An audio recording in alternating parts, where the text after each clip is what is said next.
Om Swastiastu. Nah, yang terhormat Bapak Ibu Dewan Guru serta staf, untuk hari ini kami akan menindaklanjuti acara yang kami ikuti kemarin tentang penguatan literasi. Untuk lebih lanjutnya nanti sebentar Pak Wayan langsung mengisi acara. Silakan. Ya, ada dua pepatah yang sering saya dengar atau mungkin Bapak Ibu dengar.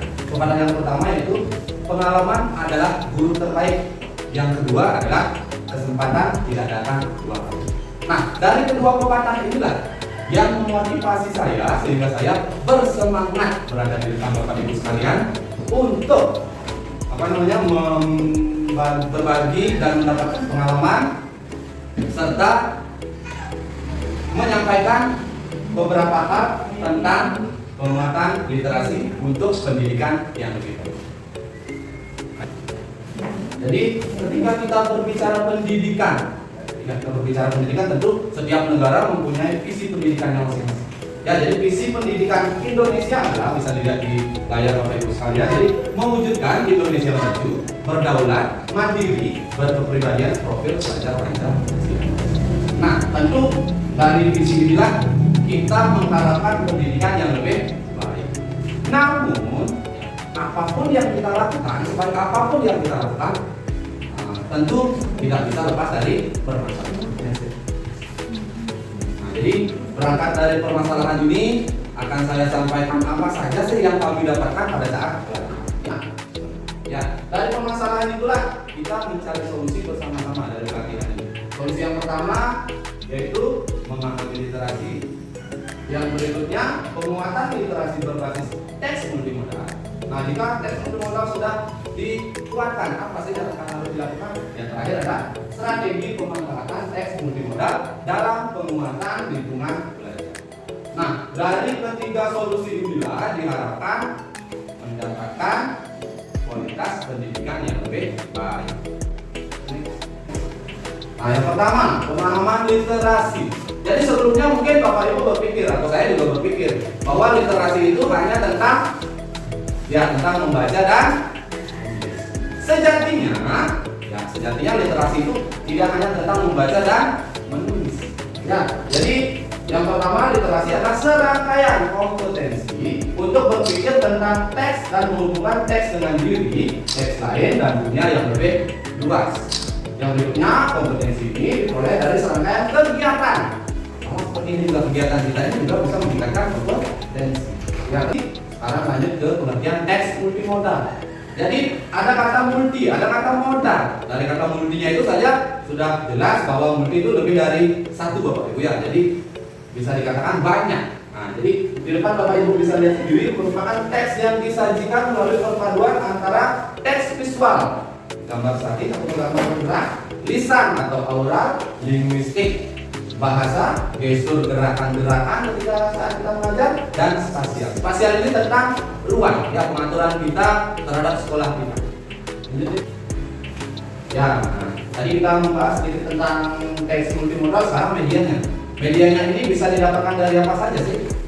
Ya, jadi media yang pertama dari buku digital. Buku digital nanti ada yang namanya kalau di Google Bapak Ibu ketik literasi cloud. Ya, jadi bukunya ada banyak buku nanti di sana. Buku digital bisa kita ibaratkan seperti buku yang berada di dalam laptop, di dalam HP yang tidak dicetak. Bapak Ibu ya. Terus buku bergambar, ini buku bergambar bisa yang buku digital, bisa buku yang sudah di. Yang berikutnya televisi, ini sudah umum, film, klip video, poster, radio, billboard. Nah, billboard ini mungkin sedikit asing untuk kita semua. Nah, kalau sempat saya cari di Google, billboard itu seperti papan reklame di sebelah jalan yang menggunakan umumnya besi atau aluminium. Ya, nanti gambarnya yang bisa diganti, tetapi tempat aluminium atau besinya itu tetap berada di sana. Terus spanduk dan baliho. Nah, jadi selain media ini yang bisa kita sampaikan ke anak-anak, ada juga media yang ada di sebelah kanan Bapak Ibu. Ada tokoh, praktisi, ahli dan pegiat. Nah, jadi Bapak Ibu mungkin bertanya, tokoh itu yang bagaimana? Praktisi, ahli, pegiat. Nah, jadi saya contohkan satu saja. Misalkan di lingkungan sekolah kita, ya lingkungan mungkin Banjar atau desa kita, ada tokoh masyarakat yang memang sudah mempunyai kesuksesan atau kemampuan di bidang misalkan kesenian, itu bisa kita hadirkan ke sekolah. Ya, jadi bisa menjadi sumber belajar untuk anak-anak ini.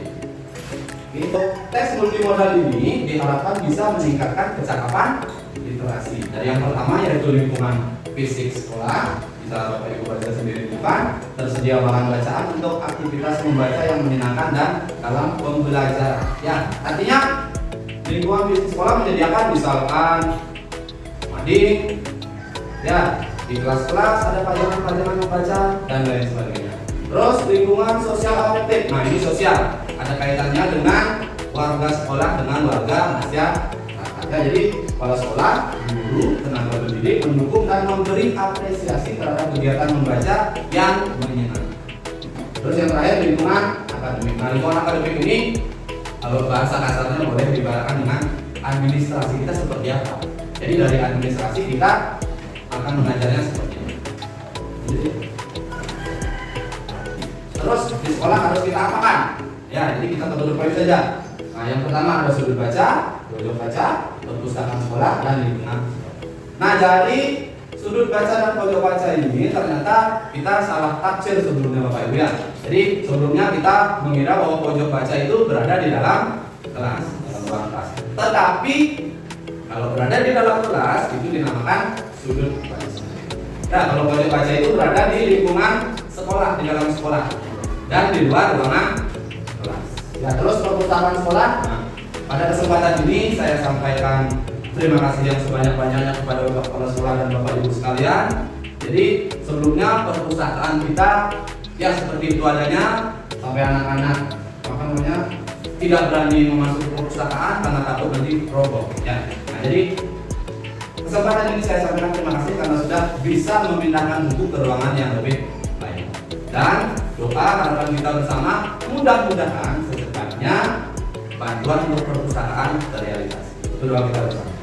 Nah, ini dia yang gambar yang di atas seperti tadi ada Martin, ya ada tulisan-tulisan yang dipajang di dalam atau di ruangan.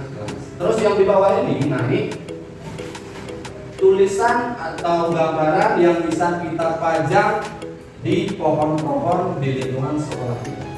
Namun jika kita ingin memberikan nama kepada sebuah pohon, ya diharapkan kita tidak boleh sampai menyakiti pohon tersebut. Ya, misalkan tidak boleh dipaku, tidak boleh diikat terlalu kencang. Ya, jadi diusahakan digantung atau ditempel sebaik mungkin tidak menyakiti pohon tersebut. Nah, ini pemajangan buku di perpustakaan. Nah, tentu ada perbedaan atau tidak pemajangan buku A dengan B, Bapak Ibu? Ada? Kira-kira apa? Ada? Ya? Yang lebih menarik yang gambar B. Ya, lebih menarik yang gambar B. Ya. Jadi tentu lebih menarik karena yang gambar B sampulnya kelihatan, gambarnya kelihatan. Ya, dari bukunya juga satu judul itu tidak tertutupi. Jadi kalau misalkan gambarnya A, jadi antara buku satu dengan buku yang lain saling menutupi. Jika sudah tampilnya seperti itu, ya sudah anak-anak kemungkinan tidak akan membuka. Ya, nah jadi ada contoh teks multimodal yang sendiri terapkan di kelas. Mungkin Bapak Ibu juga sudah menerapkan, hanya saja belum dipaparkan secara umum. Ya, jadi saya mengajar matematika materi lingkaran. Nah, ketika kita berpikir matematika, anak-anak juga berpikir tentang pelajaran matematika pasti tentang rumus, tentang angka, sudah mumet duluan. Ya, jadi saya mengajak anak-anak untuk bernyanyi, mengenal unsur lingkaran dengan nyanyi. Ya, boleh akan saya nyanyikan sedikit. Mudah-mudahan Bapak Ibu tidak sakit nanti telinganya mendengar suara saya. Ya, jadi ayo belajar unsur lingkaran. Ada 8 unsur-unsurnya. Pusat lingkaran atau titik tengah, lalu jari-jari dan diameter. Bisa dilanjutkan? Bisa. Mau dilanjutkan? Oh. Ya. Lihatlah busur dan tali busur, juring, kemereng, dan apotema. Ayo pahami dan pelajari 8 unsur lingkaran. Ya, jadi seperti itu Bapak Ibu ya. Kalau buat tepuk tangan bersilakan. Ya, oke, nah jadi ketika anak-anak menghafalkan lagunya, otomatis anak-anak juga akan menghafal mana pusat lingkaran, mana titik tengah. Ya, dengan nyanyian itu anak-anak akan bisa mengingat. Ya, nah, oke. Selanjutnya ini yang terakhir. Ya, tanpa berbasa-basi. Nah, jadi ada yang bertanya, Pak, bagaimana sih dengan buku-buku kita yang ada di sekolah harus diapakan? Apakah bukunya dimanfaatkan hanya dibaca oleh peserta didik lalu lewat begitu saja, dibaca lewat begitu saja? Bagaimana anak-anak bisa memahami? Nah, kita akan terapkan membaca nyari. Bisa dilihat di depan proses peserta didik menggunakan mata, telinga, otak mereka untuk menerima rangkaian cerita. Ya, jadi itu pengertian singkatnya. Nah, ini langkah-langkah kegiatan membaca nyaring yang seperti saya jelaskan tadi, sebelum, selama atau proses membaca, dan sesudah membaca. Yang pertama, sebelum membaca kita tunjukkan sampul. Terus minta anak menerka apa yang akan terjadi. Terus yang berikutnya perkenalkan judul buku. Terus penulis, jika ada ilustratornya juga diperkenalkan. Terus perkenalan kosakata baru. Nah, itu pada saat sebelum membaca nyaring atau sebelum membacakan cerita.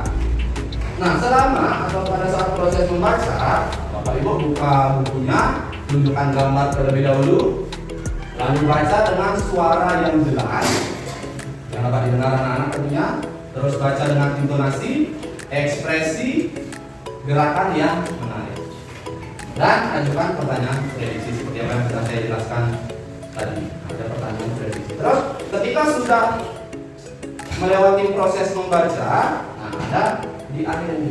Setelah membaca, sesudah membaca, apa sih yang harus dilakukan? Itu ajukan pertanyaan tentang cerita. Terus minta anak menirukan gerakan atau suara yang ada dalam. Oke, waktunya praktik membaca nyaring. Oke. Selamat siang anak-anak semua. Selamat siang. Apa kabarnya hari ini? Baik. Mudah-mudahan kita selalu baik, selalu dalam lindungan Tuhan Yang Maha Esa. Ya. Nah, hari ini Bapak Guru membawa oleh-oleh. Apa yang Bapak Guru bawa? Ya, buku. Ya, Bapak Guru membawa buku cerita. Ya. Kira-kira gambar apa yang anak-anak lihat? Apa? Ada yang kodok, ada yang buaya, ada yang ayam. Ya. Kira-kira apa sih yang akan dilakukan oleh si kodok, si buaya, atau si ayam ini? Ya, terus? Ya, bisa dilihat. Nah, untuk membuktikannya, buku apa sih ini? Nah, jadi bisa dilihat buku judul bukunya anak. Buaya yang jujur, ya.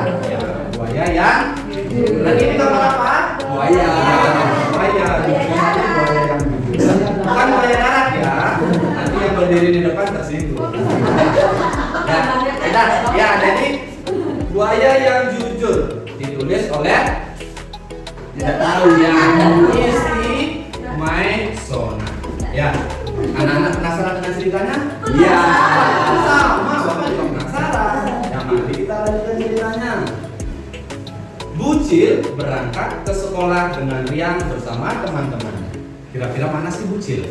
Buaya. Keduanya buaya ya. Ada yang ingat tadi yang di depan warna apa? Hijau. Ya, warna hijau. Ya, berarti yang warna coklat ini Bucil.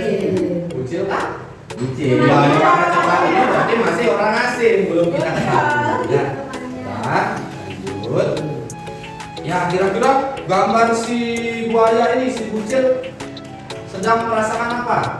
Senang. Senang apa lagi? Bahagia apa lagi? Ini ya, mungkin ada yang bilang kejernih Pak. Ya. Jadi mereka bercanda sepanjang jalan. Bercanda berarti senang. Nah, berarti bagus jawabannya tadi ada yang jawab senang ya. Nah, terus bel berbunyi, Bucil dan teman-temannya masuk kelas. Kemana Bucil dan teman-temannya? Masuk kelas. Di dalam kelas